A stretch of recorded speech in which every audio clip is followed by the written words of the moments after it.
అందరికీ నమస్కారం అండి. Welcome back to GK sisters YouTube channel.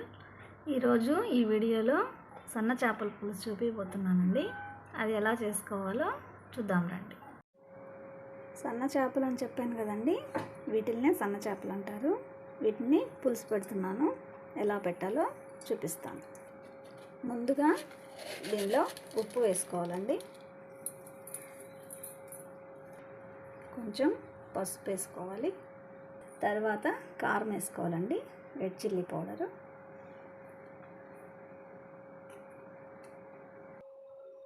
ముందుగా చిన్న నిమ్మకాయ సైజ్ అంత చింతపండుని నానేసుకొని ఇలా రసం తీసుకోవాలండి, పులుసులో వేసేయాలి.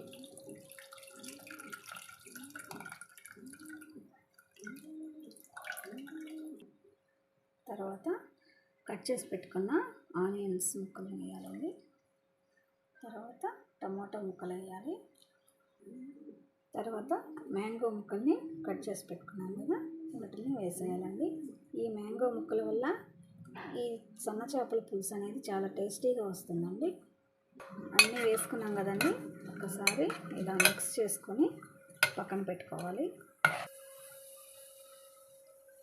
ఇప్పుడు పొయ్యి వెలిగించుకొని ఒక దబ్బర పెట్టుకొని దానిలో ఆయిల్ పోసుకోవాలండి. తిరగమాత పెడుతున్నాను. ఆయిల్ హీట్ ఎక్కిన తర్వాత కొంచెం ఆవాలు వేసుకోవాలండి. ఆవాలు వేగిన తర్వాత కొద్దిగా మెంతులు వేసుకోవాలండి. చాలా టేస్టీగా ఉంటుందండి మెంతులు వేయడం వల్ల చేపల పులుసు. ఆనియన్ ముక్కలు వేసుకోవాలండి. ఇలా ఆనియన్స్ వేగిన తర్వాత కరివేపాకు వేసుకొని మనం ముందు ప్రిపేర్ చేసి పెట్టుకున్నాం కదండి పక్కన పులుసుని, ఆ పులుసు ఎత్తి ఈ ఆయిల్లో వేసేసుకొని ఇలా మిక్స్ చేసుకొని మూత పెట్టేసేయాలి. ఒక 10 మినిట్స్ వరకు హై ఫ్లేమ్లో పెట్టి ఉడికించుకోవాలండి. చేపల పులుసు రెడీ అయిపోయింది. చూడండి ఎంత అందంగా ఉందో, చాలా టేస్టీగా ఉంటుందండి. ఈ వీడియో కనుక మీకు నచ్చినట్లయితే లైక్ చేయండి, షేర్ చేయండి, సబ్స్క్రైబ్ చేయండి. Thank you.